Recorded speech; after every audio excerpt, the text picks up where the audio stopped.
nombre de Cristo Jesús, mi alma te adora, mi alma te glorifica. A ti, precioso mi Rey, solamente a ti. Gracias por tu presencia, gracias por estar aquí. Oh sí, Señor, muchas gracias por estar aquí. Te hemos adorado, Señor. Toda nuestra alabanza, Señor, es para ti.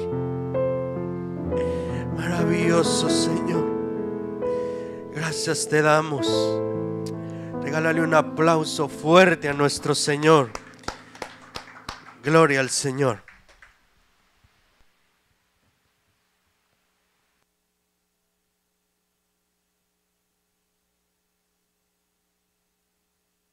Dios los bendiga a todos, hermanos. Buenas noches, ¿cómo están? Parece que después de estarnos quejando de mucho calor, ahora andamos con frío, ¿verdad? Ahora nadie se quiere sentar cerca de las ventanas, incluyéndome a mí. Yo estaba ya temblando allá atrás, en cambio aquí sigo temblando, porque ahora se siente fresco, ¿verdad? Gloria a Dios. Hermano, muchas gracias. Pueden bajar ustedes también, pueden tomar su lugar. La semana pasada estuvimos iniciando la clase del oficio del pastor.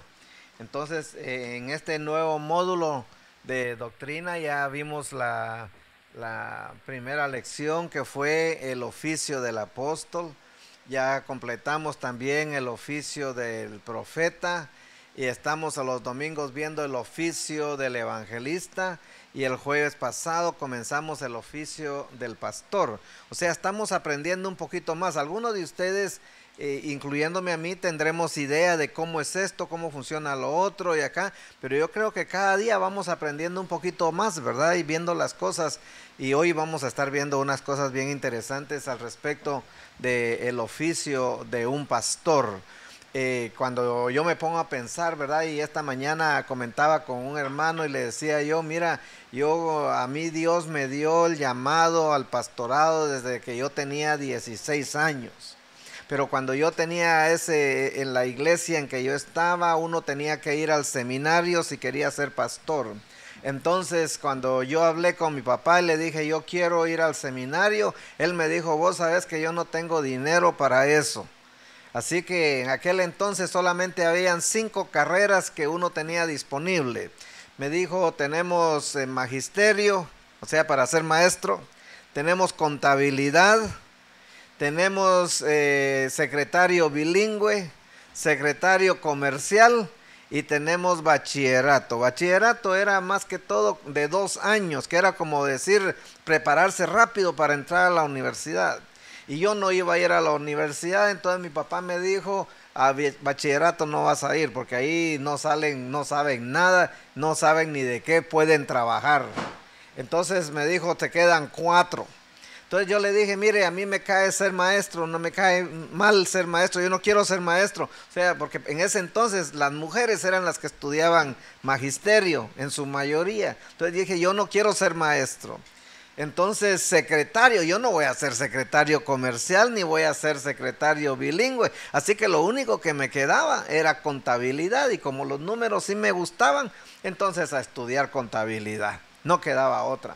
Pero el punto está de que desde esa edad, yo podría decir temprana edad, Dios puso en mi corazón el deseo de ser pastor, de hacer algo. Entonces, como yo vi literalmente las puertas cerradas para poderme preparar como pastor, entonces lo que yo hice fue que en la iglesia yo me metí en todo. Yo trabajé en todo, yo hice de todo. Entonces desde la adolescencia prácticamente, lo que viene siendo mi esposa y yo hemos estado envueltos en trabajar en la iglesia, en hacer algo en la iglesia, en aprender en la iglesia, y en fin, nuestra formación literalmente ha sido en la iglesia, no en un seminario, sino ha sido en la iglesia. Entonces, ¿qué es lo que sucede? Que yo, por mi propia experiencia, podría decir de que cuando Dios le pone a uno un llamado en su corazón, literalmente, hermanos, uno no puede estar en paz sin realizar aquello que Dios le ha puesto a uno en su corazón el realizar. O sea, para mí era como un gusanito que me está comiendo y algo tengo que estar haciendo, no puedo estar de manos sin hacer nada. Y entonces, como les digo, desde ese entonces, desde la adolescencia, hacer algo, envolverse en todas las cosas sabidas y por haber dentro de la iglesia, participando, aprendiendo, enseñando. Y como dice el dicho por ahí, ¿verdad? Que literalmente el que más aprende es el que enseña. Porque enseñando se aprende también, no solo cuando uno estudia, sino también cuando uno está enseñando. Entonces primero tiene que aprender uno para poder enseñar, ¿verdad? Entonces, cuando estamos hablando del ministerio del pastor, hay diferentes cosas en su oficio que el pastor debe realizar. Y a veces uno ni cuenta se dan, pero ya las está haciendo. Y de pronto, cuando yo vengo a leer y a estudiar y repasar la lección que estamos viendo, me encuentro que hay un montón de cosas que digo, si así es como debería ser la cosa.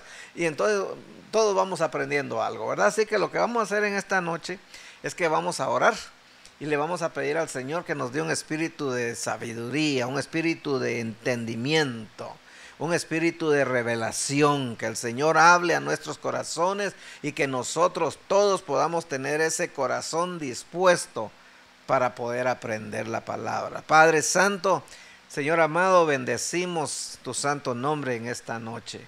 Señor, reconocemos, Señor, tu presencia en este lugar.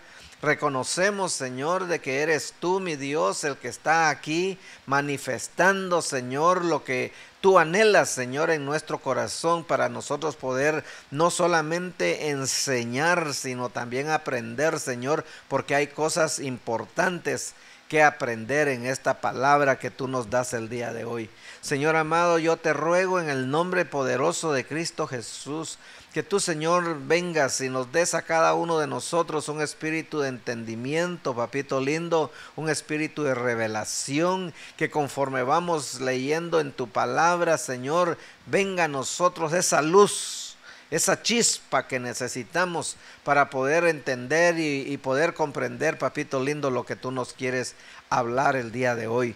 ¿Por qué, Señor? Porque dentro de nosotros tú no solamente nos estás dando un conocimiento, Señor, para nosotros aprender, sino estás preparando nuestros corazones, Señor, para nosotros serte fieles y nosotros poder ser siervos tuyos, Señor, a todo tiempo, Padre, donde quiera que nos encontramos. Porque es importante, Señor. Es importante que nuestras vidas puedan seguir siendo transformadas, Señor, para nosotros llegar, Señor, a hacer lo que tú anhelas, papito lindo, que lleguemos a hacer. Gracias, Señor, te damos en el nombre precioso de Cristo Jesús. Amén y amén. Voy a pedir ayuda aquí, si me pueden hacer favor de apagarme algunos ventiladores. Yo sí estoy temblando, aunque usted no lo crea. Estoy temblando, que yo sí tengo frío. Entonces apágame este y apaga ese, mire, y aquel no sé si lo quiere todavía. ¿Lo dejas? ¿Sí? No, yo me hago a un lado entonces, porque yo sí estoy temblando, hermano. Yo no sé cómo está la temperatura, pero yo sí tengo frío. No, que no me llegue a mí esto. Bueno, pues... No. Sí. Bueno, fíjese pues, esto fue lo que estábamos viendo la semana pasada, en lo que vemos aquí en la pantalla.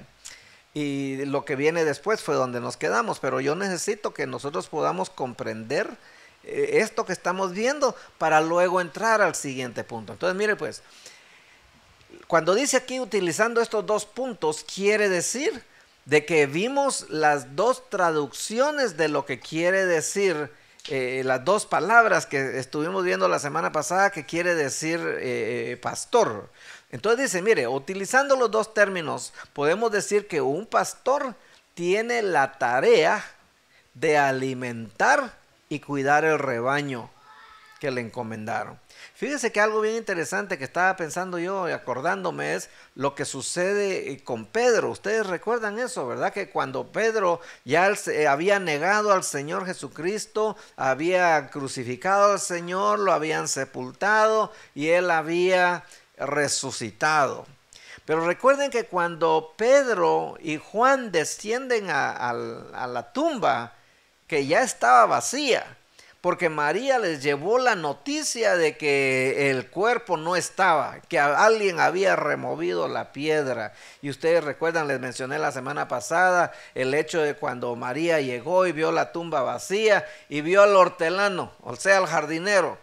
Dijo, ella no lo reconoció y dice, Señor, si tú le has movido, dime dónde le pusiste para yo ir y adorarle. Pero no se dio cuenta ella que era el mismo Jesús que se le estaba apareciendo en ese momento.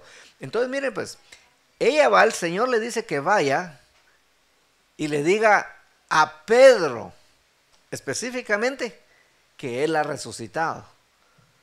Y ella fue y dio la noticia. Entonces Pedro y Juan salen corriendo y llegó primero Juan a la tumba, pero no entró. Ahí podemos discutir y hablar de un montón de cosas, de por qué sí, que no, por qué él llegó primero, por qué Pedro llegó segundo, por qué él llega primero pero no entra, por qué Pedro llega después pero sí entra, un montón de cosas. La cuestión está de que los dos llegan a la tumba, pero recuerden lo que había pasado la noche que aprisionaron al Señor Jesús. Todos los discípulos salieron desparramados, todos salieron corriendo, incluyendo a Pedro, que Pedro intentó defender al Señor con la espada y le corta la oreja al guardia. El guardia creo que era tan listo que se hizo a un lado, porque Pedro no iba por la oreja, hermano, Pedro iba por la cabeza. Y el hombre se hace a un lado y Pedro solo le alcanza la oreja y se la corta. Pero el mismo Señor agarra ahí mismo la oreja y se la vuelve a pegar de vuelta. Y no usó superglue ni nada de eso, sino se la vuelve a pegar y hace el Señor un milagro en esa noche que lo arrestan. Pero todos los discípulos salieron corriendo. Sin embargo, Pedro dice la Biblia que iba atrás, escondiéndose, pero iba atrás viendo a dónde le llevaban. Y luego sucede que creo que era Juan el que conocía a la gente de la casa y logra que dejen entrar a Pedro. Y cuando Pedro entra, ahí se cumplió lo del canto del gallo, ¿verdad? Que el Señor le dijo, antes de que el gallo cante 2 veces, tú me negarás 3. Así fue, ¿verdad? Y cabal, hermano, cuando el gallo cantó la segunda vez, ya Pedro lo había negado 3 veces al Señor. Entonces, ahora fíjense en el escenario, pues, cuando esto sucede y el Señor ha resucitado, porque llegó el momento, por eso es que muchas veces, y tal vez esto nos va a ayudar un poquito a entender lo que viene en la lección, porque fíjese que cuando nosotros venimos a los pies de Jesús y nos convertimos en creyentes, en cristianos, es muy importante dejar las cosas atrás. Y lamentablemente nosotros no tenemos la buena costumbre de dejar familia, de dejar amigos, de dejar trabajo, de dejar costumbres, de dejar hasta el pueblo. No tenemos la costumbre de dejar las cosas atrás cuando venimos a Jesús. Y entonces, ¿usted recuerda cuál era el trabajo de Pedro antes de venir a Jesús? Él era pescador, ¿verdad? Dice que él salía al mar y estaba pescando pescado. Así dice, ¿verdad? ¿Así es o no es así? ¿Estaba Pedro pescando pescado, sí o no? No, estaba pescando peces, porque los pescados ya estaban pescados. Ya los habían pescado. Entonces él estaba pescando peces.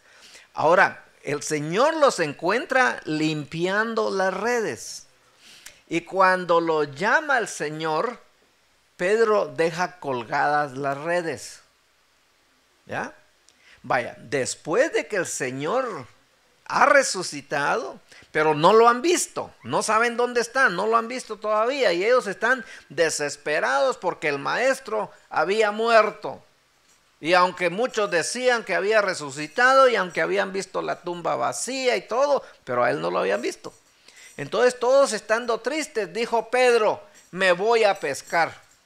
Ustedes recuerdan esa historia, ¿verdad? Me voy a pescar. Y todos ellos dijeron, vamos contigo. ¿Sabe qué era lo que había sucedido? Que las redes las habían dejado colgadas. Entonces era muy fácil regresar y agarrar las redes de nuevo e irse en la barca a pescar. Ustedes recuerdan eso. Por eso, mire, es muy importante no dejar nada atrás, como hizo Eliseo.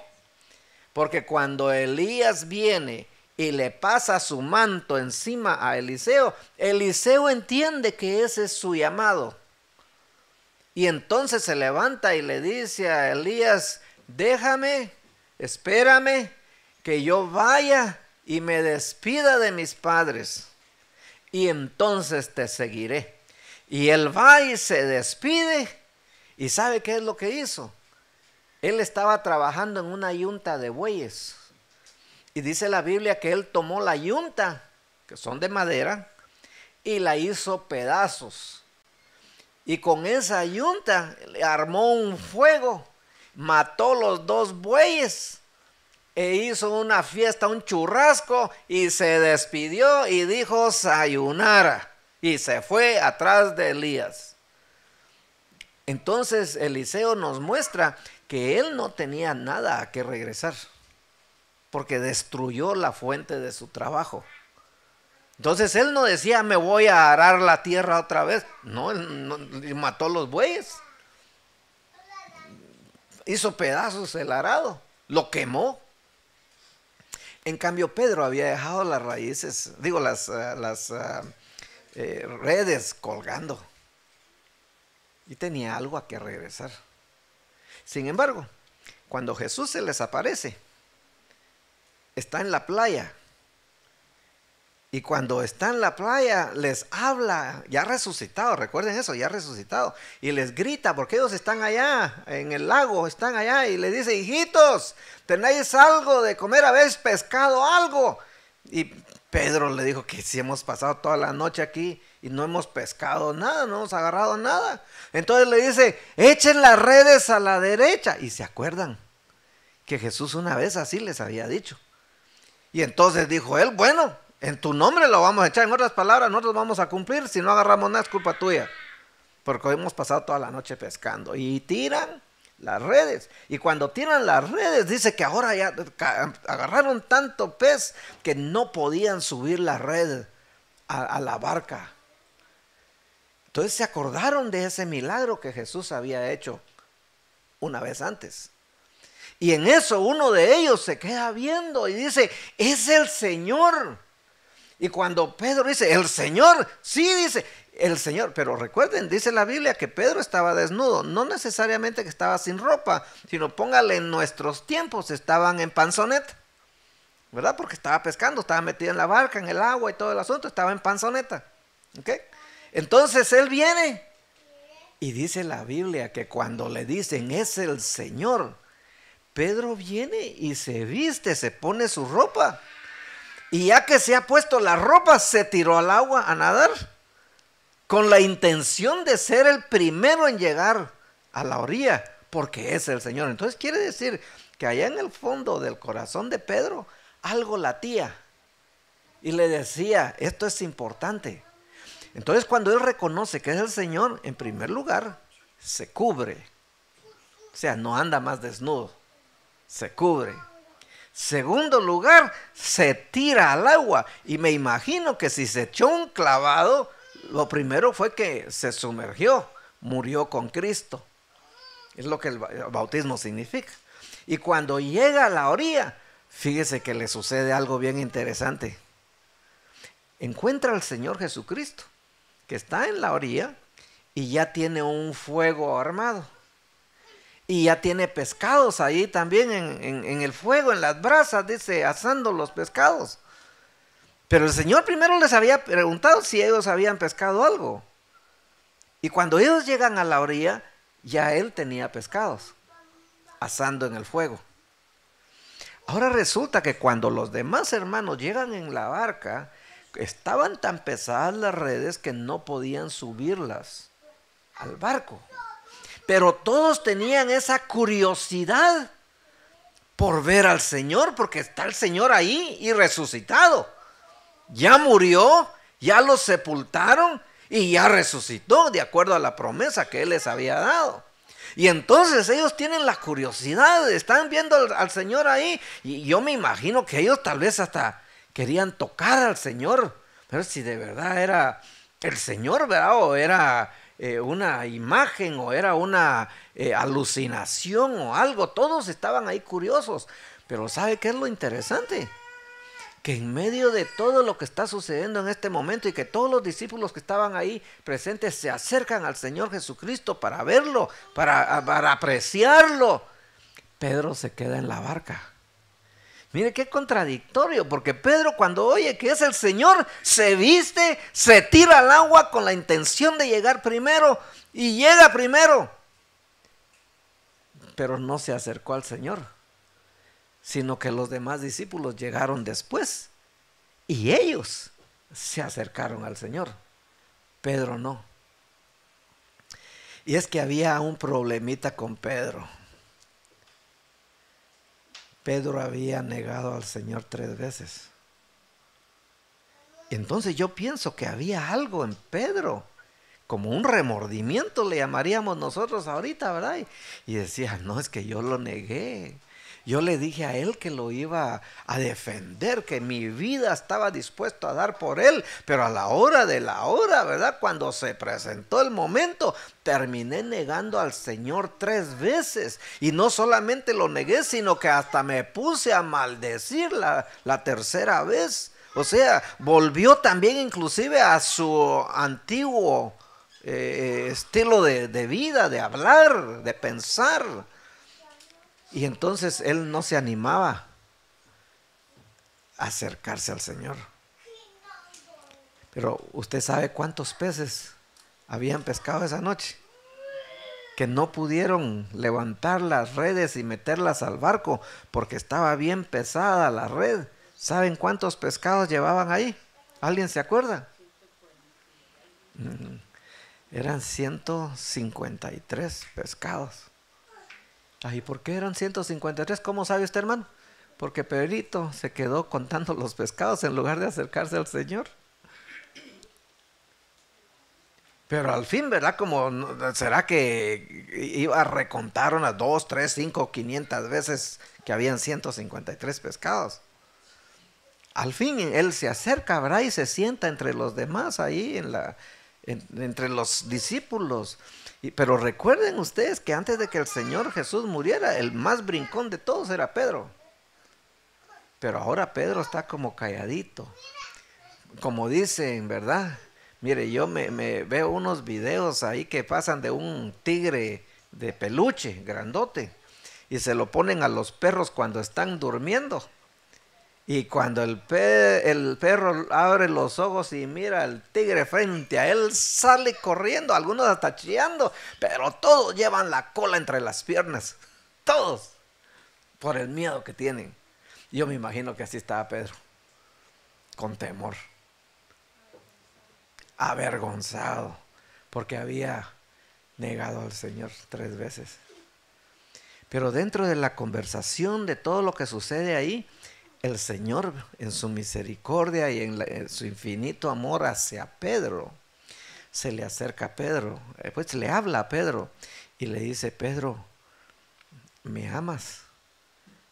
Fíjese lo contrario de lo que había pasado allá, que lo había negado. Le dice la primera vez: Pedro, ¿me amas? Y el Pedro viene y le dice: sí, Señor, tú sabes que te quiero. Hay una diferencia entre amar y querer. Yo te quiero, te estoy diciendo, yo quiero que hagas lo que yo quiero. Yo te digo, yo te amo, te estoy diciendo que lo que tú quieras, mi vida, yo voy a hacer. Hay una diferencia entre te amo y te quiero. Entonces el Señor viene y le dice: Pedro, ¿me amas? Y Pedro le dice: sí, Señor, tú sabes que te quiero. Una segunda vez, el Señor viene otra vez y le dice: Pedro, ¿me amas? Y Pedro le vuelve a contestar: sí, Señor, tú sabes que te quiero. Ahora, cada región de Egipto, ¿verdad? Que Dios dijo que le iba a endurecer su corazón. Y la primera vez que Moisés fue, el faraón endureció su corazón. La segunda vez, el faraón endureció su corazón. Pero la 10ª vez, el Señor endureció el corazón de faraón. Dijo: ok, faraón, eso es lo que te gusta hacer, ¿verdad? Tener corazón endurecido. Entonces yo te lo voy a endurecer. Entonces viene el Señor y le dice a Pedro, como ya entendió que Pedro, cada vez que le dice Pedro, ¿me amas? Él dice, sí Señor, yo todavía que te quiero. Entonces viene y le pregunta la tercera vez, pero esta tercera vez el Señor le dice, Pedro, ¿me quieres? Y entonces ya Pedro entendió el cambio de la pregunta. Y Pedro comienza a llorar. Y cuando comienza a llorar le dice, Señor, tú lo sabes todo. Y otra vez le vuelve a decir, tú sabes que te quiero.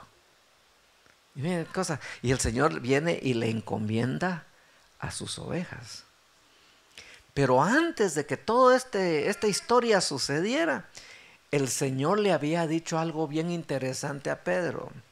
Y le dijo, delante de los demás discípulos, el diablo los ha pedido a todos, ¿ok?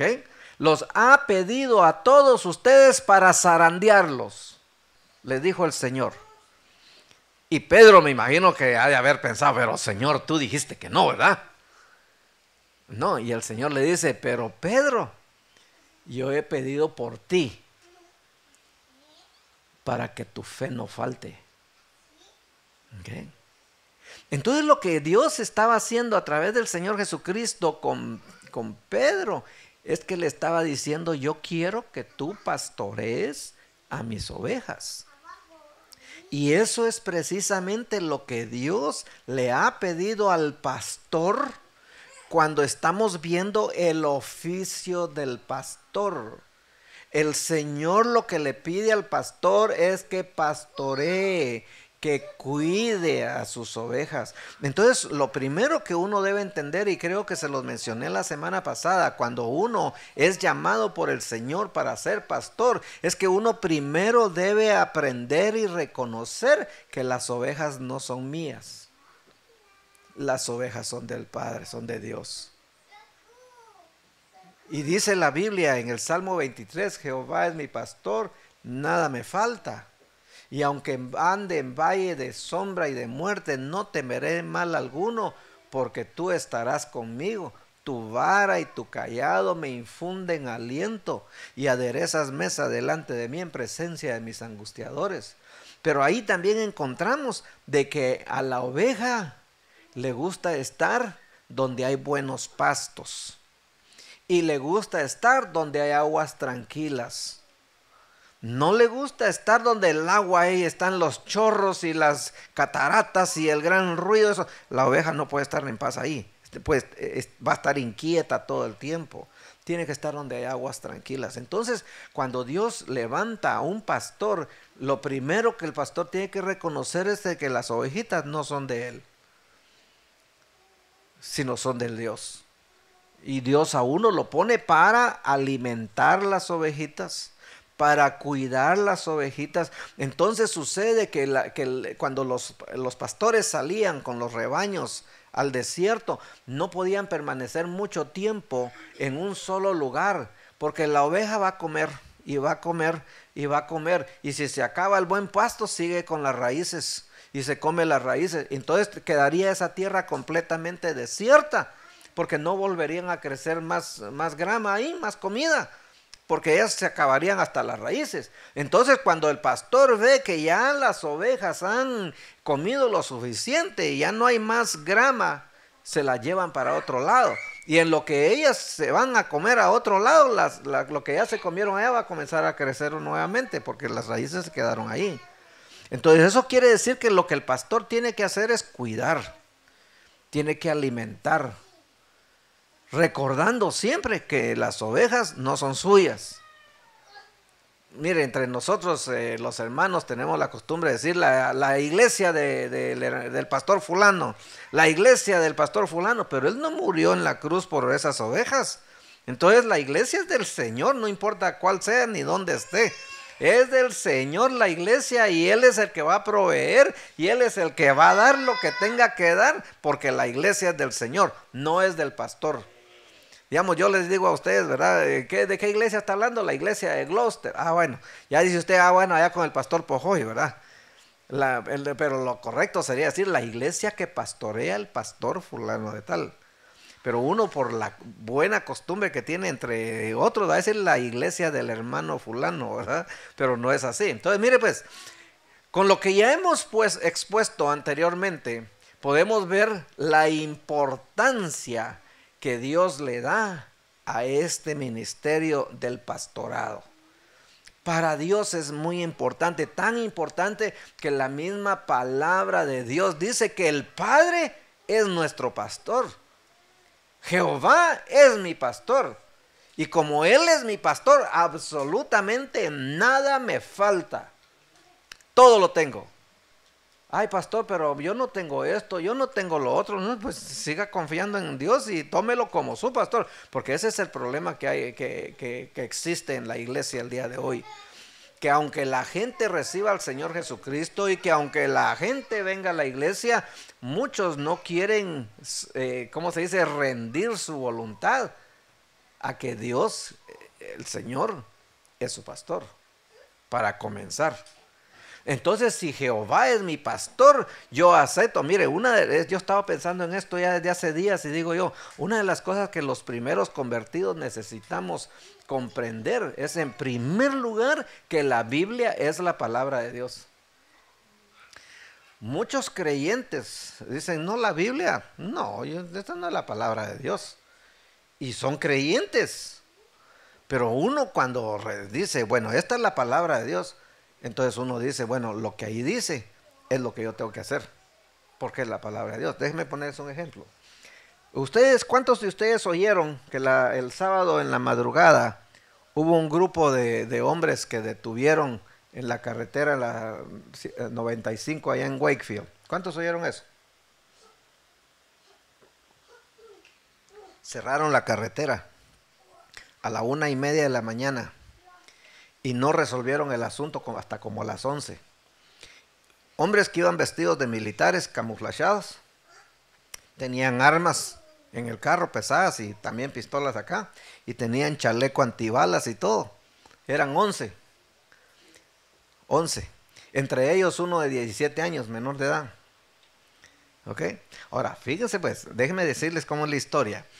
Estos hombres vienen de diferentes partes. Algunos, la mayoría, vienen de Rhode Island, otros vienen del Bronx en Nueva York, y uno creo que decía que venía de Ohio o algo así.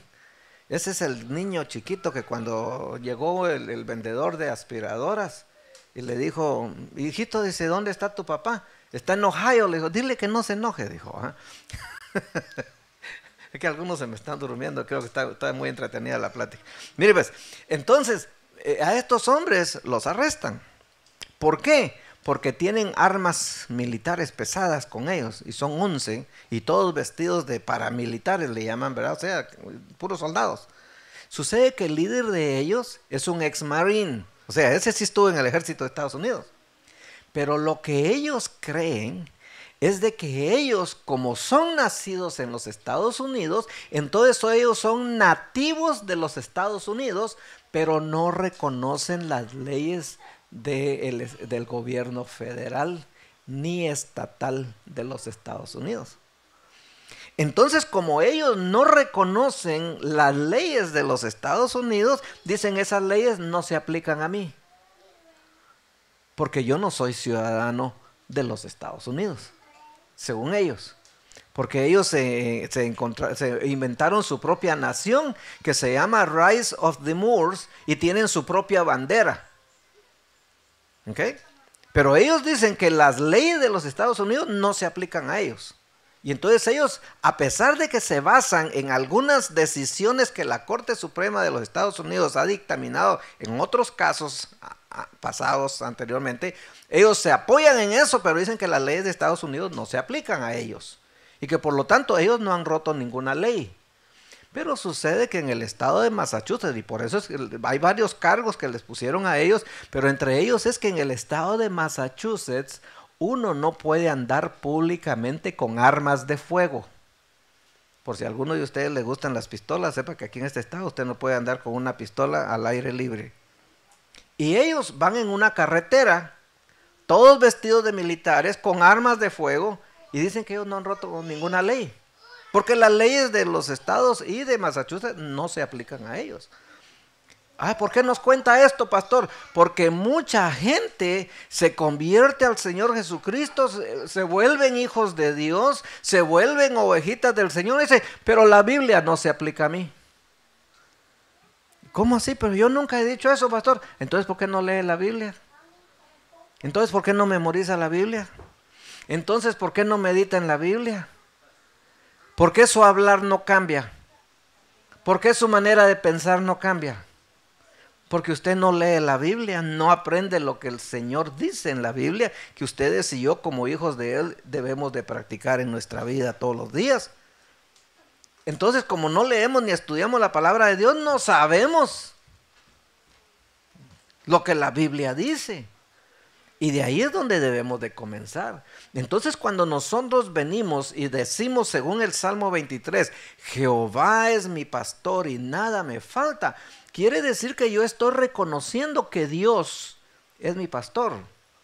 Pero como Dios, Él ha delegado su autoridad en hombres y mujeres que trabajan para Él.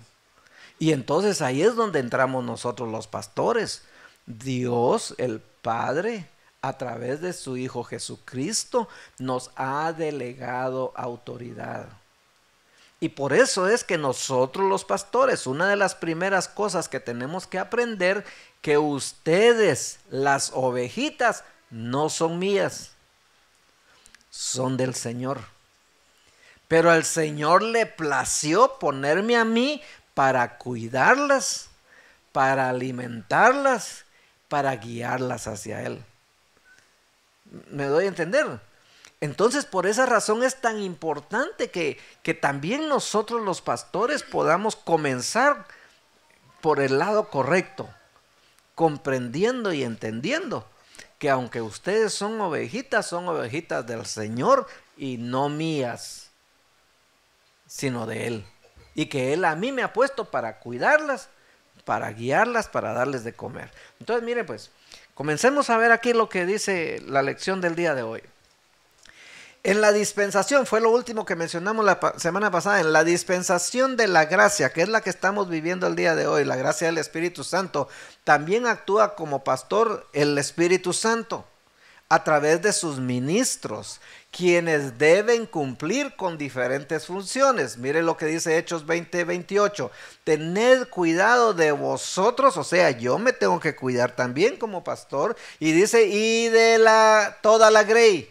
Toda la grey son todos ustedes, en todas las iglesias, en medio de la cual, dice, el Espíritu Santo os ha hecho obispos para pastorear la iglesia de Dios, la cual Él, el Señor Jesús, compró con su propia sangre. Por esa razón les explicaba al principio que yo puedo decir, ¿verdad? La iglesia del pastor Eric, la iglesia del pastor Pojoy, la iglesia del pastor Gustavo, pero no es así, es la iglesia de Cristo.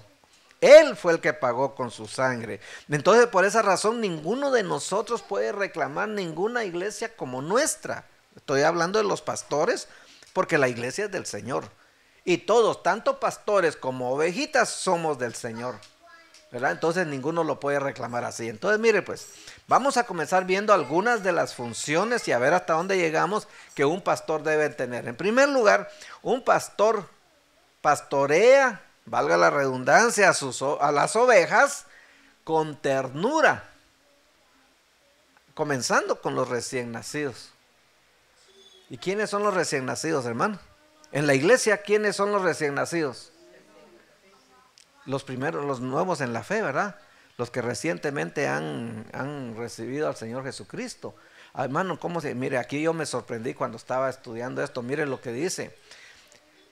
Como pastor, pastorea su rebaño, recoge en brazos, dice la palabra en Isaías 40:11, hablando del Señor, dice, como pastor pastorea su rebaño, recoge en brazo a los corderitos. ¿Quiénes son los corderitos? Los menores de 1 año. Los menores de 1 año de nacidos en un rebaño, esos son los corderitos. Allá ustedes tenían que pasar un curso de corderitos, ¿verdad? ¿Y qué decían ustedes cuando se graduaban?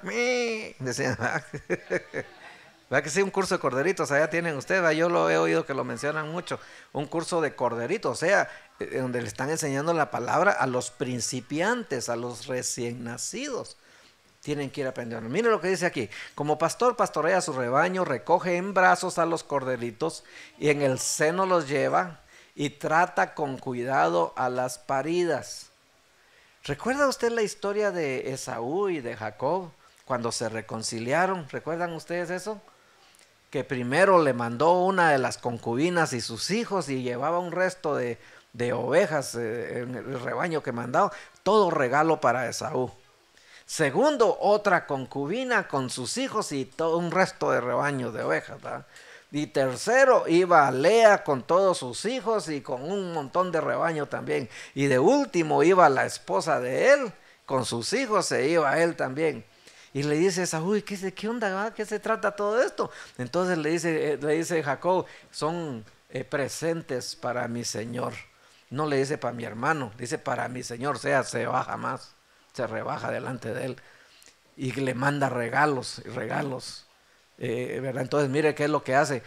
Le dice él, vámonos, le dice Saúl, que vámonos, adelantémonos y que no sé qué. No, le dice él, yo no puedo hacer eso, le dice Jacob, Israel, porque ya le habían cambiado el nombre. Le dice, porque tengo muchos corderitos y tengo ovejas recién paridas.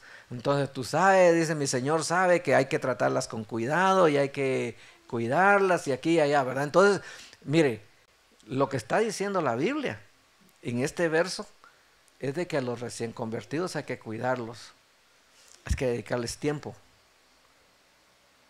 Y usted dirá, hermano, ¿pero por qué hay que dedicarle tiempo a los recién nacidos? Fíjese que hay iglesias, y nosotros estuvimos un tiempo así, espero que ya no, ¿verdad? Pero hubo un tiempo que estábamos así. Fíjese que teníamos al frente una puerta bien chiquita, que cómo costaba que la gente entrara por ahí, hermano. Mire, la puerta era tan angosta que los cabezones no podían entrar.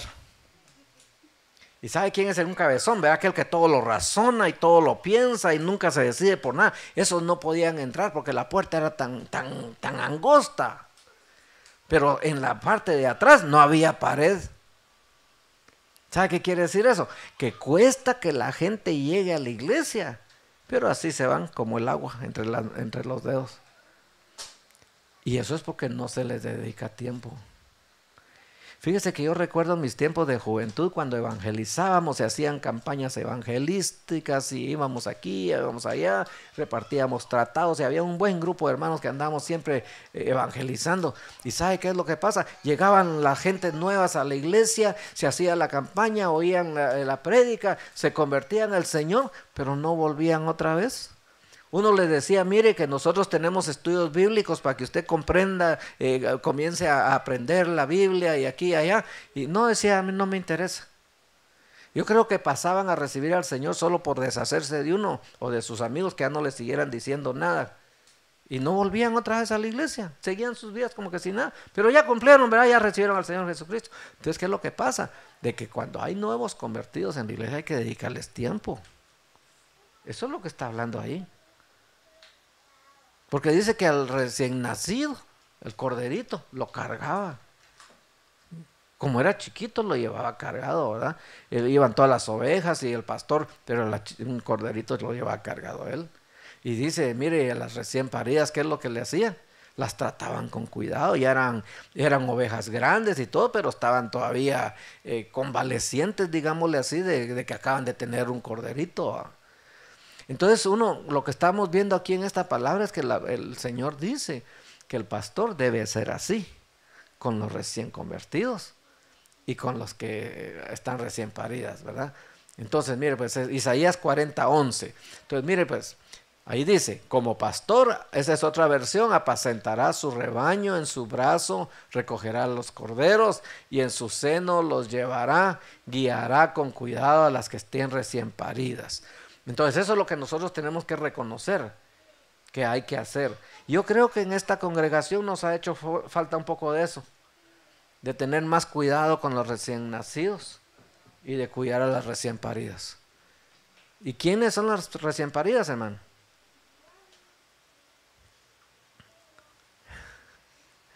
Las viejas, va a decir uno, ¿verdad? Porque recuerden que allá en México, viejas le dicen a la esposa, a los hombres, y no es un insulto. Entre nosotros, en cualquiera de nuestros países, si el esposo le dice mi vieja, vieja será tu abuela, le dicen y le comienzan a alegar, ¿verdad?, al esposo. Pero en México no, en México dice mi vieja. Y mi vieja aquí, mi vieja allá. Es más, dice, ellos confunden muchas cosas ahí que dice que ya las viejas pasaron, dice. Ya no es de que ya las cosas viejas, sino ya las viejas pasaron. Imagínese usted. Entonces, mire lo que dice la Biblia. Recordemos eso, hermano. ¿Sabe por qué? Porque quizás usted no sea pastor.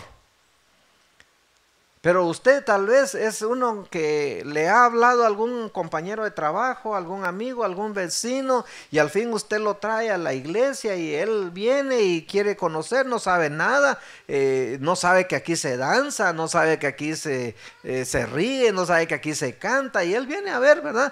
Pero usted a la final que hay cafecito, supongamos a la hora de que termina el servicio, y usted lo deja ahí parado solito, y él no conoce a nadie, si el único que conoce es a usted, y usted se va por otro lado y va a disfrutar como todos los domingos, pero al invitado lo dejó solo. Y tal vez ese día él dice, cuando se hace la invitación, dice yo acepto al Señor y pasa al frente, se ora con él y todo, pero después todo el mundo como que no sé por qué lo deja solo. Ni siquiera felicidades, va, Dios lo bendiga, bienvenida, sino lo dejan solo. Todo el mundo gozando su cafecito con pan o galletas, lo que sea, y el muchacho solo. Uno dice, el recién convertido hay que cuidarlo, hay que atenderlo. Entonces mire lo que sigue diciendo la lección. El pastor tiene tareas muy importantes, entre ellas mostrar el amor de Dios y el propio a las personas que acaban de llegar a Cristo. Por eso les mencionaba la semana pasada, ¿verdad? Lo que por muchos años mi esposa me decía a mí, ¿por qué no tratás a fulano de tal igual como nos tratás a nosotros en la casa? ¿Te acuerdas, verdad? Todavía me decís así, ¿verdad? Bueno, pues. Entonces, mire, pues yo le decía, pero ¿cómo voy a tratar mal a los hermanos si son ovejitas del Señor que Él ha puesto a mi cuidado? ¿Y nosotros qué? Me decía, bueno, tú eres mi esposa para comenzar, le digo, no eres simplemente mi ovejita, eres mi esposa. ¿Y tus hijos? Mis hijos, le digo, yo espero de todos ustedes, le digo, de mi esposa y de mis hijos, y ahora de mis nietos, lo mejor posible. O sea, si yo les enseño y les doy lo mejor, yo espero de ellos lo mejor también. Pero con ustedes tengo que tener más paciencia, porque en ustedes quien tiene que hacer la obra es el Señor, no yo. Ustedes se tienen que enamorar del Señor, no de mí, ¿verdad?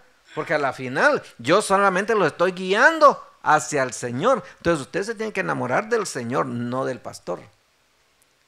Porque yo solamente soy un instrumento en las manos de Dios, ¿verdad? Entonces mire, dice, el pastor tiene tareas muy importantes, pero entre ellas mostrar el amor de Dios y el propio a las personas que acaban de llegar a Cristo, sean los corderitos. Entonces a los corderitos no solamente, porque miren, les he dicho a ustedes de que si nosotros somos creyentes y Dios nos ha llenado de su amor, el amor de Dios debe de brillar a través de nosotros a cualquier persona que esté a nuestro alrededor. Nosotros somos la luz del mundo. Entonces, donde quiera que nosotros estemos, en la escuela, en el trabajo, en la gasolinera, donde quiera que nosotros estemos, la luz de Cristo tiene que brillar a través de nosotros. Igualmente es el amor. Entonces, especialmente en el caso del pastor, el pastor debe demostrar el amor de Dios hacia las personas que recién han venido al Señor Jesús. Pero bueno, como dicen, yo nunca he estado mucho de acuerdo en esto que mucha gente dicen, pero hay mucha gente, ustedes lo habrán dicho o lo habrán oído, que hay gente que dice, yo te amo mucho en el amor del Señor. ¿Han oído eso?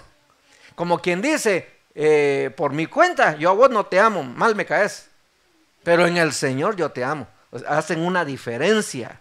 Y la clase me está diciendo que yo debo amar a los recién llegados a los pies de Jesús con el amor de Dios, pero también con el mío. O sea, yo no podría ser hipócrita y decirle, mira, el Señor te ama y a través de mí te ama, pero a mí, personalmente, mira, me caes gordo. No podría hacer eso, porque el amor de Dios debe reflejarse a través de mí y por consiguiente, por el mismo amor que el Señor a mí me tuvo, también se lo está teniendo a usted, pero entonces yo debo mostrarle a usted el amor que Dios a mí me ha dado. Miren, yo no era capaz de amar, así dice la Biblia. Dice, yo te amo porque Él me amó primero. Entonces el amor que Dios ha puesto en nuestro corazón es el mismo amor que nosotros debemos mostrarle a la gente, pero no solamente el amor de Dios, también el mío. O sea, yo también debo amarte. Fíjese que el apóstol contaba en una ocasión de que él dice, porque miren hermano, dice, mucha gente tiene la mala costumbre de que dicen, vamos a hacer una campaña evangelística e invitan a un evangelista para que venga a predicar, pero dice él, es que la tarea del evangelista no es venir a hacer campañas evangelísticas. Qué bueno que las hagan, pero esa no es la tarea de un evangelista. La tarea de un evangelista es venir a la iglesia y activar en la iglesia el evangelismo para que todos evangelicen. Si no, solo él allá pegando de gritos y esforzándose, y él es el que está evangelizando a todo el mundo, y ustedes no traen ni a un invitado. Y el evangelista, ¿para qué lo trajimos si usted no trajo invitados? No, lo que él viene a hacer no es evangelizar, sino activar a todo el pueblo para que todo el pueblo se convierta en evangelista. Esa es la intención de invitar a un evangelista, ¿verdad? Entonces, ¿qué es lo que sucede con todos nosotros? Nosotros tenemos que hacer lo mismo, tenemos el trabajo de evangelizar, todos, pero todos somos los que tenemos que hacer. Imagínense que de qué serviría que usted, hermano, se esfuerce tanto. Vamos a suponer que un milagro sucede en medio de nosotros y todos ustedes, cada uno trae 5 gentes. No cabríamos en este lugar. Tendríamos que mover las sillas y sacar las que están guardadas y poner más para que la gente quepa.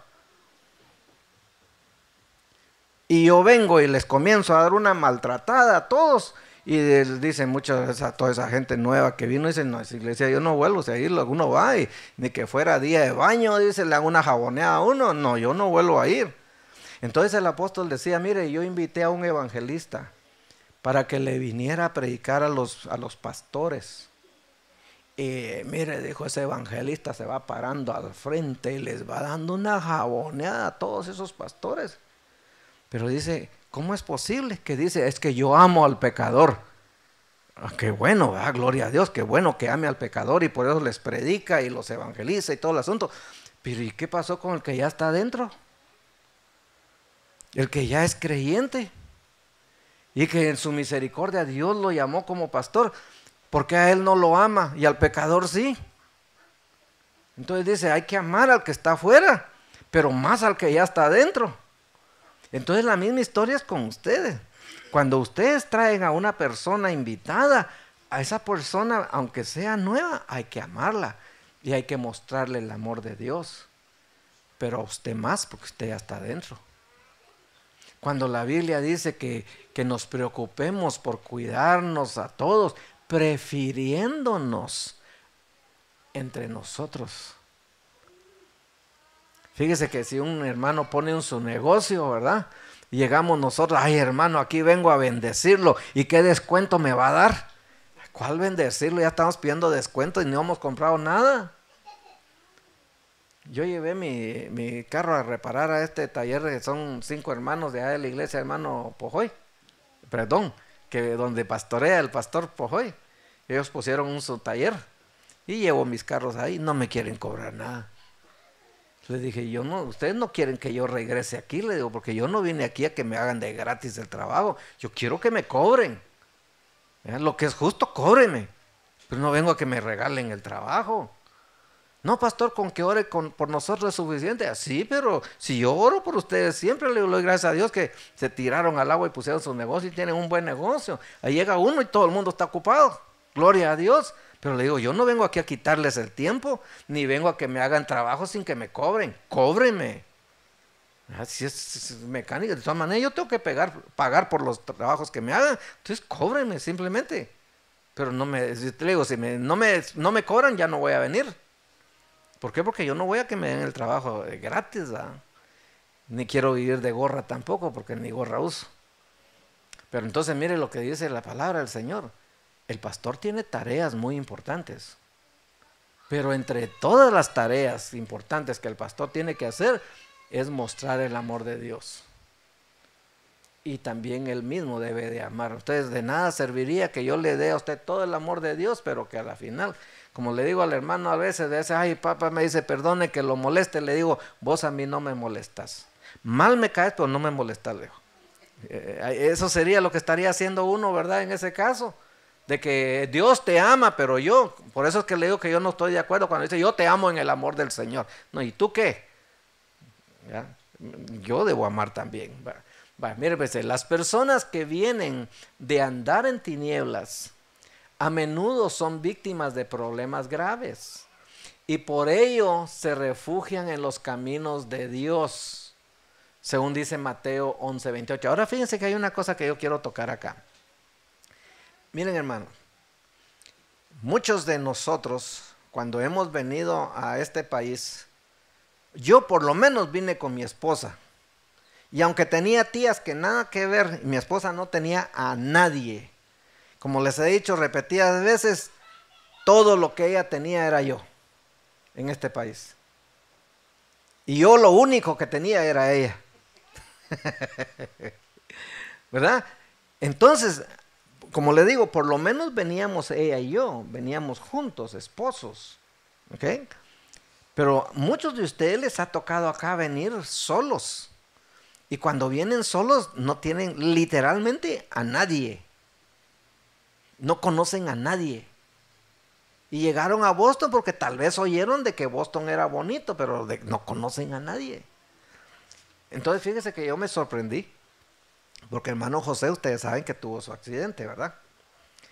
Y cuando él se accidentó, nosotros inmediatamente y tratamos de conectarnos con él y ver qué hacíamos, qué podíamos hacer por él. Pero nos sorprendimos, porque cuando llegamos a visitarlo, José, ¿qué necesitas? Nosotros como pastores, ¿qué necesitas? Pues nada, dijo. ¿Cómo así que nada? No, dice, porque aquí los muchachos con que yo vivo no son familia, muchos de ellos son mexicanos, ellos me han comprado comida, ellos me han traído esto, me han traído lo otro, y si necesito ir al baño, uno de ellos viene y me lleva al baño. Y dije, wow, tremendo. Porque a pesar de que él está solo, otros que también están solos le tendieron la mano. Y yo creo que la iglesia debe ser así. Porque aquí en la congregación nuestra han venido personas que han venido solos, que literalmente en esta tierra no tienen a nadie. Y sabe una cosa, Dios a nosotros los seres humanos nos hizo seres sociables. Nosotros no nacimos para vivir solos. Nosotros nacimos para tener comunión con otras personas. Y qué mejor que la iglesia sea el lugar donde las personas que no tienen a nadie puedan encontrar un grupo, una familia a la cual se puedan unir y en la cual puedan encontrar un apoyo. Eso es lo ideal, hermano. Y por eso mire, nosotros tenemos años trabajando en esta congregación y siempre hemos trabajado con gente de nuestros países. Y decimos nosotros, bueno, por alguna razón Dios nos ha puesto a trabajar con gente de nuestra tierra, de nuestros países, no solo Guatemala, de otros países. Y hemos pasado un montón, sin fin de cosas que ahora cuando vemos, alguno de ustedes puede estar pasando una circunstancia que nosotros ya pasamos antes. Y que nos da la facilidad de poder dar un consejo, de poder dar una mano en lo que necesitan. Entonces, hermanos, nosotros debemos entender lo que la palabra de Dios está diciendo. Porque a usted el Señor lo ha traído a esta congregación con un propósito. Para esta congregación, pero también un propósito para usted que Dios ha traído a esta congregación. O sea, a través de usted, Dios quiere hacer cosas en esta congregación. Y a través de esta congregación, Dios quiere hacer cosas en usted. O sea, es un trabajo recíproco. Pero nosotros necesitamos comprender eso, porque miren lo que dice este párrafo. Muchas personas han venido de andar en tinieblas, que a menudo han sido víctimas de problemas graves y que gracias a Dios por los que encuentran un refugio en la congregación. donde pueden venir y ser equipados, de ser aconsejados, de ser alentados, de tener una persona en la cual ellos puedan decir, aquí me puedo confiar, aquí puedo pedir favores si necesito, ¿verdad? Hay personas que de por sí no les gusta recibir favores de nadie, aunque necesiten. Yo conozco una persona que era, mire, tan dadivoso, daba, se esforzaba, él venía y se tenía que dejar de trabajar, dejaba de trabajar por ir y hacerle el favor que otra persona necesitaba. Pero cuando él era el que necesitaba, él no aceptaba nada. No, dice, yo estoy bien, yo no necesito nada. Usted lo podía ver que se estaba muriendo de hambre, pero él no le recibía a usted una hamburguesa. Porque no te preocupes, no, yo estoy bien, no estoy bien. Mire, él daba, pero no recibía. Y eso se llama orgullo, no es humildad. Porque recuerde que el exceso de humildad también es orgullo. Entonces dice la Biblia, porque él sí aprendió eso, que decía, dando es como recibimos, pero él nunca recibía. Siempre daba, pero nunca recibía. Y no, hermano, uno debe aprender de que no es solamente de dar, sino también hay que recibir. Hay que recibir. Porque Dios así es como nos conforta, así es como nos consuela, así es como nos alienta, dándonos. Yo conocí a una persona que venía aquí a la iglesia hace varios años y decía, yo le doy mis diezmos y mis ofrendas al Señor, pero yo no estoy esperando nada a cambio, que me dé lo que Él me quiera dar, decía. Pero usted sabe perfectamente que si usted diezma, la Biblia dice que el Señor va a abrir las ventanas de los cielos y va a derramar bendición hasta que sobreabunde. Ah, pero no solamente eso, dice el Señor, te voy a dar más, voy a reprender al devorador de tus ahorros para que no se comen lo que ya tienes guardado. Pero todo eso, entonces no voy a diezmar porque yo no quiero que el Señor me dé eso. No, tampoco. Entonces debemos de reconocer que Dios nos da, siempre. Entonces debemos tener la capacidad de recibir. Entonces de la misma manera, mire lo que dice la palabra del Señor aquí en Mateo 11:28. Dice el Señor, venid a mí todos los que estáis cansados y cargados, y yo os haré descansar. Y muchas veces las personas nuevas que vienen, así es como vienen, cargados, vienen cansados. No, déjeme en paz, yo no quiero descansar. ¿Sabe cómo es eso? ¿Usted alguna vez se ha caído? ¿Se ha caído en la calle alguna vez? Que se caiga en el baño de su casa es una cosa, está ahí solito usted, ¿verdad? Ya sea que esté en paños menores o sin paños, usted se cae, usted ve cómo se recoge usted solo, ¿verdad? Está usted sola en el baño. No, pero se ha caído en público, en el parque o en la calle o algo así. Y usted se cree que y todavía regresa a ver qué había, ¿verdad? No hay nada, casaca. Usted conoce a aquellas personas de que vienen bajando la grada y se caen y se dan un gran zamatón y uno viene, déjame, no me toque, estoy bien. No, deja. Se llama orgullo. Se llama orgullo. Porque cuando uno se cae, ¿qué es lo que uno necesita? La Biblia dice, fíjese bien, la Biblia dice que si van dos juntos y uno se cae, ¿qué es lo que hace el otro? Tú, bueno, qué bueno que te caíste por burro. Así es. No, ¿verdad? Dice que si van dos juntos y uno se cae, ¿qué hace el otro? Lo levanta. ¿Verdad? Pero ¿qué pasa si los dos se caen? El que primero se levanta ayuda al otro a que se levante también. No que el otro, no, déjame, no quiero más. No, hermano, eso se llama orgullo. Uno debe aprender no solamente a dar, sino a recibir. Entonces hay mucha gente que viene, como dice este versículo, cargados, cansados. Y mire, Jesucristo les ofrece descanso. Y aún así dice, no quiero que Cristo me dé descanso. Estoy bien agotado, pero no quiero que Cristo me dé descanso. Estoy bien cargado, pero no quiero que Cristo me quite la carga que traigo. ¿Ya se dio cuenta que sí hay gente a su alrededor que piensan así? Que no son creyentes, estoy hablando de no creyentes. Porque hay mucha gente que se les habla el evangelio y dicen no, no quiero. Y algunos cuando usted los evangeliza en la calle le dice otro día, lo voy a pensar. ¿Qué es lo que hay que pensar? Si Jesucristo te está ofreciendo vida eterna y el diablo ya te está dando muerte eterna. O sea, cuando uno evangeliza a otra persona, lo que uno está hablando es un caso de vida o muerte. Y la persona prefiere la muerte. ¿Puede creer usted eso? Eso se llama suicidio. Pero póngale atención a lo que dice el verso, porque mucha gente llega a la iglesia cargada. Mucha gente llega a la iglesia cansada, hermanos. Muchos han pasado problemas difíciles. Mira, hermana, cuando tú viniste, no es cierto que traías tus brazos todos rayados. Y mi esposa, como no es nada curiosa, te preguntó, ¿qué te pasó aquí? ¿Verdad que sí? ¿Verdad que eso fue lo que te sucedió aquí? Tienes todavía rayones en tus brazos. Unos cuantos, ¿verdad? Pero ya hoy ya son cicatrices, ya no están recientes. Entonces ella vino, mire, cuando ella vino aquí se rayó. Traía los brazos bien rayados. ¿Verdad que sí? Ahora, yo no hice nada para quitarle los rayones a ella. Pero el hecho de ya estar acá, de ya no volver a estar en esas circunstancias que le pasó vivir, sus rayones se comenzaron a sanar en su cuerpo. ¿Ah? ¿Te dieron cremas también? Ahí están. O sea, ¿qué es lo que quiero decir con eso? Póngase a pensar, las personas que están allá afuera, algunas están así.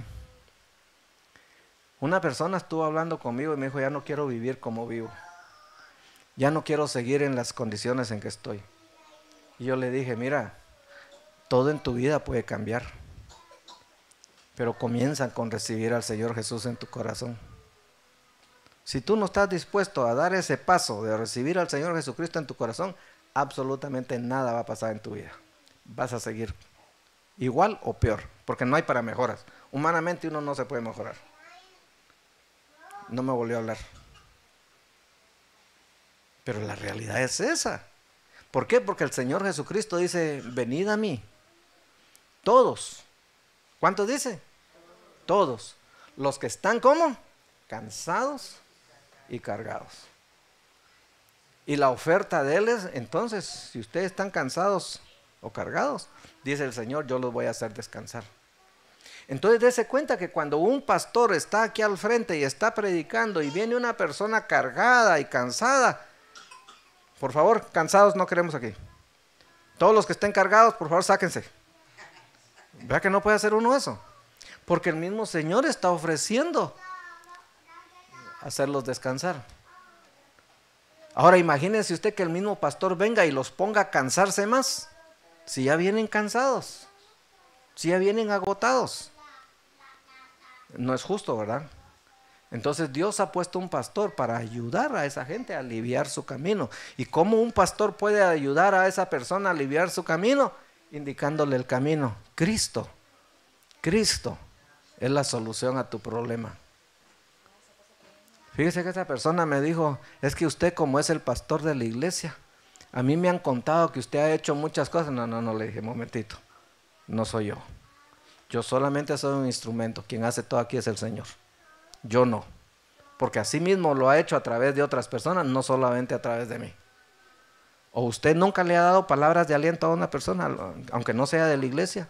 ¿Nunca le ha dado usted palabras de aliento a esa persona cuando están pasando problemas? O cuando se le ha muerto algún familiar, usted no le ha venido a tratar de darle ánimo y levantarlo. Entonces no soy yo, es el Señor a través de cualquiera de nosotros. Y eso es lo que hace el Señor. ¿Por qué? Porque fíjese que cuando el Señor Jesucristo estuvo aquí en la tierra, Él dijo, yo soy la luz del mundo. Cuando el Señor Jesucristo estuvo aquí en la tierra, dijo, yo soy la sal de la tierra. Pero cuando el Señor Jesucristo resucitó y se iba, Él le dijo, ustedes son la luz del mundo a todos sus discípulos. Y le dijo, ustedes son la sal de la tierra, pero Él ya no iba a estar. Entonces quiere decir que nosotros todos somos la luz del mundo ahora. Y nosotros todos somos ahora la sal de la tierra. Porque el Señor ya partió al Padre. Él está al lado del Señor. Entonces, pero nos dejó a nosotros como representantes de Él. Entonces yo no puedo venir aquí, ¿verdad? Ay, hermano, usted que ya casi no tiene aceite en su lámpara, apagarle la lámpara al hermano que apenas trae. No, venga, aquí hay aceite, llenémosle de nuevo su lámpara para que siga alumbrando su camino. No, que usted, ¿verdad? Es como aquel que le dice, ¿verdad? Mire, si viene uno, usted se encuentra con uno que es medio listo, ¿verdad? ¿Usted qué hace? ¡Ala, no seas así vos! ¡Pam! Le da un soquete en la cabeza. No, hombre, eso es ponerlo peor. Eso no se hace. Hay que alentarlo, hay que animarlo, hay que hablarle, hay que mostrar el amor que Dios a nosotros nos ha tenido. Entonces dice la palabra de Dios, dice, yo amo, porque Él me amó primero. Entonces, si usted ha sido uno de esos que ha dicho, yo te amo en el amor del Señor, quítese esa mala costumbre. Usted dígale al hermano, yo hermano te amo. Punto. No en el amor del Señor, yo te amo y no hay nada, no hay diferencia. ¿Ya? ¿Por qué? Porque yo no te amo a ti, pero en el Señor, pero personalmente me caes mal. No, eso no puede ser. Entonces dice, un buen ministro conoce esta situación y se preocupa por su condición. Muchas veces la gente piensa que uno lo que es un metido. Usted saber mi vida quiere. No, hombre, si venís con necesidad, déjate ayudar. Fíjese que nosotros aquí en la iglesia, bendito sea el Señor, tenemos años, hermano, años, de que si algún hermano, yo se los he dicho muchas veces, tiene necesidad porque se quedó sin trabajo y no tiene con qué comer, que nos diga y nosotros vamos y le hacemos una compra. Yo no les digo, mira, aquí está $100, comprate algo. No les digo, vamos al supermercado, agarrar un carro y echar en el carro lo que vos comes, porque yo no sé qué es lo que comes vos. A mí me gustan los frijoles negros, pues puede ser que a él, si es del Salvador, le gustan los frijoles colorados. En El Salvador comen frijoles colorados más que negros, en Honduras igual, o más negros que colorados, más rojos, ¿verdad? Entonces yo lo que digo es, vamos al súper, y cuando ya estás listo para pagar, entonces ya voy yo y pago. Pero eso no lo hago con mi dinero. Eso es de la iglesia. O sea, todos nosotros estamos de lo mismo que diezmamos y ofrendamos, ayudamos al que necesita. Muchos dicen, no hermano, yo estoy bien. Y dice, ¿qué pasó? Me ruge el tigre. Dice, pero estoy bien, hermano. No, si tienes necesidad, hay contaditos con los dedos de la mano. Hermanos que dicen, pastor, tengo necesidad, ¿me puede ayudar? Digo, claro que sí, vamos. Y nos ponemos de acuerdo cuándo y vamos al súper. Y le hacemos una compra. ¿Por qué? Dice la Biblia que debemos ayudarnos y preferirnos entre nosotros. Entonces yo no puedo estar aquí con mi esposa. ¡Ay, qué rica esta carne! ¡Ay, qué deliciosa! Y vos estás muriendo de hambre, va, hacete para allá porque nosotros estamos comiendo. No, hermano. Nosotros no podemos darnos la gran comidota y usted pasar hambre. No, aquí el Señor nos da a todos. Recuerde cuando hablamos del verdadero ayuno. No es, dice el Señor, no es el verdadero ayuno que le des de comer al hambriento, que compartas tu pan con el hambriento. Y si compartir el pan, ¿sabe qué quiere decir? Toma un pan para vos y uno para mí. No, dice, agarra tu pan, pártelo a la mitad y dale la mitad al otro que tiene hambre y tú cómete la mitad nada más. Así. Entonces mire lo que dice acá, un buen ministro conoce esta situación. Lo que estamos hablando de la condición en que vienen las personas a la iglesia. Dice, y se preocupa por su condición, les presta atención, la cuida, actúa con un tacto sensible y evitará lastimar a estos nuevos cristianos. Entonces, hermanos, si usted viene, vamos a suponer que usted es nuevo y tiene necesidad, déjese ayudar. Fíjese que un día el apóstol sabía que un hermano pastor estaba pasándola bien difícil, pero bien difícil, y está hablando de miles de quetzales que él necesitaba para resolver su problema, y estaba bien, pero bien necesitado, y él pedía oración, ¿verdad? Pero el apóstol tenía un dinero guardado, bastante dinero, y él dijo, el Señor puso en su corazón, dale ese dinero al hermano que necesita, y entonces él dijo, mira, te quiero ayudar, el Señor puso en mi corazón que te ayude, y te voy a hacer el cheque para darte el dinero. Y el hermano necesitado le dijo, primero quiero saber cuál es tu intención. ¿Cómo así? Le dice, ¿qué es lo que querés a cambio para que me ayudes? Dijo, nada, yo solo te quiero ayudar, el Señor puso en mi corazón a ayudarte. No, dijo, lo siento, no lo acepto. Primero me tenés que decir cuál es tu intención. Entonces dice, no se dejó ayudar. Entonces nosotros, ¿usted tiene necesidad alguna vez? ¿Tiene necesidad alguna vez? Déjese ayudar. Mire lo que dice ahí. Escuche lo que este párrafo está diciendo. Un buen ministro conoce esta situación y se preocupa por su condición. Les presta atención, la cuida, actúa con tacto sensible y evitará lastimar a estos nuevos cristianos. Y aún así, aunque uno lo intente, hay gente que no se deja ayudar. Primero decime cuál es tu intención. Usted quiere que yo me quede en esta iglesia, ¿verdad? No, simplemente te quiero ayudar. Si te quedas o no te quedas, esa ya es cosa del Señor y tú, no es cosa mía. Porque yo no quiero que te quedes aquí si tú no quieres estar, ¿no? Si el Señor te trae, el Señor te va a dejar. Al fin y al cabo, el que arrastra es el Señor, ¿verdad? Así que todos somos arrastrados, por eso que estamos aquí. Voy a ir terminando de acá. El Señor amonesta severamente a los pastores que las dispersan. No las cuidaba y no se preocupaba por ellas. O sea, también hay pastores, ¿verdad?, que en lugar de colaborar y que hacer de que los hermanos estén confiados y contentos en la congregación donde el Señor los ha puesto, el pastor los trata de tal manera que los envía por todos lados. Mire lo que dice acá, aquí voy a dejarlo. Jeremías 23:2 dice, por tanto, así dice el Señor, Dios de Israel, acerca de los pastores que apacientan a mi pueblo. Vosotros, dice, habéis dispersado mis ovejas y las habéis ahuyentado y no os habéis ocupado de ellas. He aquí, dice el Señor, yo me ocuparé de vosotros por la maldad de vuestras obras, declara el Señor. Entonces quiere decir de que si uno actúa de esa manera, y por eso repito otra vez lo que dije desde el principio de la clase el día de hoy, las ovejitas son del Señor y Él nos ha puesto a cuidarlas, a alimentarlas y a guiarlas. Pero mire, aquí está hablando de pastores que en lugar de cuidarlas, las dispersan. Y cuando las dispersan, lo que hacen es exponerlas a los lobos feroces que andan buscando a quien se comen. Ese es un problema serio. Es tan serio que el mismo Señor dice, yo me voy a encargar de ustedes por dispersar a mis ovejas. Ahí lo dice claramente. Por tanto, así dice el Señor, Dios de Israel, acerca de los pastores que apacientan a mi pueblo. Mire, vosotros habéis dispersado mis ovejas y las habéis ahuyentado y no os habéis ocupado de ellas. He aquí, yo me ocuparé de vosotros por la maldad de vuestras obras, dice el Señor. Miren, hermanos, yo cuando leí esto dije, ay, Señor, perdóname, perdóname.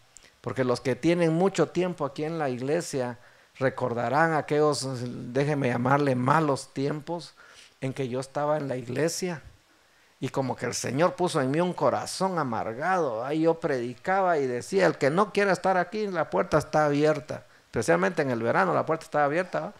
Y decía, mire, la puerta no tiene llave, el que se quiera ir. Yo les hablaba a los hermanos así. En serio, ¿qué era lo que yo estaba haciendo? Mire, ahuyentando a las ovejas del Señor. Así era yo. Gracias a Dios que hoy puedo decir, era. Porque gracias a Dios ya no soy así. Pero el Señor tuvo que haber cambiado algo aquí en mi corazón, ¿verdad? ¿Por qué? Porque para mí esa es una grosería. Es como decirle, mire, usted no quiere estar aquí, lárguese. Eso no es correcto. Ya aprendí, gracias a Dios, ya aprendí que usted no es mío, usted es del Señor. ¿Verdad? Que el Señor me haya puesto a mí para guiarlo y cuidarlo y enseñarle y darle de comer y hacer otra cosa. Y mire, yo a usted le voy a dar zacate para que coma, ¿ok? No, los tacos me los como yo. Por favor, si usted alguna vez come tacos, que no sean tacos del pastor. ¿Okay? Vamos a orar, vamos a dejar nuestra lección hasta aquí. En la semana que viene vamos a comenzar aquí la lección para poder entrar a lo siguiente, ¿verdad? Pero le vamos a dar gracias a Dios por lo bueno que Él ha sido con nosotros. Mire, hermano, honestamente, no es vanagloria mía, créame que no lo es. Pero usted dele gracias a Dios que le ha dado un pastor. Porque todos en un momento dado de nuestra vida necesitamos un pastor. Y si Dios le ha dado un pastor a usted, gloria a Dios. Mire, le voy a poner como ejemplo a mi hermana Yamilet. Hoy día, ustedes, como ovejitas en esta congregación, tienen la oportunidad de acercarse a sus pastores y preguntar, comentar, en fin, ¿verdad? ¿Tú podías hacer eso allá en San Pedro Sula? ¿Por qué? Porque eran miles. Y entonces ya, mire, ahorita estamos ahí aquí, uno y uno, frente al otro. Yo soy el pastor y ella es la ovejita. Pero allá, el pastor estaba hasta por acá y había un resto de hermanos en medio de aquí para allá. ¿Verdad que sí? No estoy diciendo que era malo, no, al contrario, así Dios lo estableció y es un buen sistema, gloria a Dios por eso. Sino que la iglesia crece tanto que ya ella, aunque quisiera hablar con su pastor, no podía o le iba a llevar mucho tiempo. Tenía que ser algo muy serio que solamente él le pudiera ayudar para ella poder llegar a su pastor. Ustedes hoy tienen la oportunidad de acercarse a su pastor y decirle, pastor, usted me cae mal, ¿verdad? Lo pueden hacer, allá no se puede, aunque uno quiera, ¿va? Entonces esa es una bendición, hermano, de verdad se lo digo. Y termino con esto. ¿Por qué? Hay personas en las iglesias, no estoy hablando de aquí, que han pasado situaciones diferentes, difíciles, duras, de sufrimiento. Y yo les he preguntado, ¿y ya le habló a su pastor? No, dice, si ellos nunca lo visitan a uno. Él, ¿qué va? No, en medio de toda mi tribulación no ha hecho absolutamente nada. Y mi pregunta era la misma, ¿pero usted ya habló con él? No, yo no le he dicho nada. Entonces, ¿cómo espera que él la venga a consolar si él no es adivino? Si usted no abre la boca, ¿qué le va a venir a aconsejar él? ¿Qué le va a venir a ayudar? No, pero él sabe lo que yo estoy probando, pasando. No, si, como me dijeron en una reunión que teníamos en la iglesia que nos mandó para acá una hermana, hermanos, yo solamente quiero decir, toda la iglesia oyendo, que era la costumbre de ellos hacer reuniones congregacionales, solamente quiero decir que yo he estado 2 semanas enferma y aquí los ancianos ni siquiera me han llamado ni me han visitado. Y yo era el que estaba al frente. Y le digo, perdón hermana que no se le visitó, pero perdón, ¿usted llamó al pastor o a algún anciano para decirle que usted está enferma? No, que yo no he hecho eso, pero ellos debieron haber... Perdón. Era una iglesia de más de 200 gentes. Si usted no nos avisa o alguien nos avisa que usted está enferma, ¿cómo yo voy a saber que usted está enferma? ¿Me entienden? Entonces la Biblia dice, ¿está alguien enfermo entre vosotros? Llame a los ancianos. Dice, usted es el que tiene que tirar la chibola, ¿verdad? Llame a los ancianos. Y entonces los ancianos vendrán y orarán por ustedes y le ungirán con aceite. Dice la palabra, está ahí todo va bonito. Y dice, y el enfermo sanará, ¿verdad? Pero mire lo que dice, y eso ya no le gusta a la gente. Y si hubiese pecado... yo soy santo, hermano, yo no he pecado. Todos pecamos, hermano. Dice, y si hubiese pecado, sus pecados le serán perdonados. Dice, qué interesante, ¿va? Entonces la chibola está en usted. Usted está enfermo, llame al pastor y dígale, pastor, estoy gravemente herido con un dolor de cabeza. Es que los dolores de cabeza hay variedad, hermano, no solamente livianos, ¿va? También hay fuertes. ¿Sabe usted, termino, sabe usted cuál es lo mejor para un dolor de cabeza? Usted sabe qué es lo mejor para un dolor de cabeza, ¿verdad? ¿O no? No sabe. Un martillazo. Que le den un martillazo y va a ver cómo le da un dolor de cabeza. Vamos a ponernos en pie. Bendito sea el nombre de Dios. Señor amado, te damos muchas gracias. Tú, Señor, eres un Dios bueno. Eres un Dios, Señor, que toma cuidado de todos nosotros. Gracias, papito lindo, por este ministerio precioso del pastor. Señor, tú en tu amor y en tu misericordia has puesto un pastor, Señor, para nosotros, incluyéndome yo, Señor. Tengo mi pastor.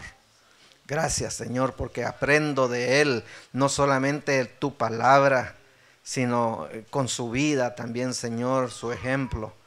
Gracias, papito lindo, porque también a mí me has dado un pastor.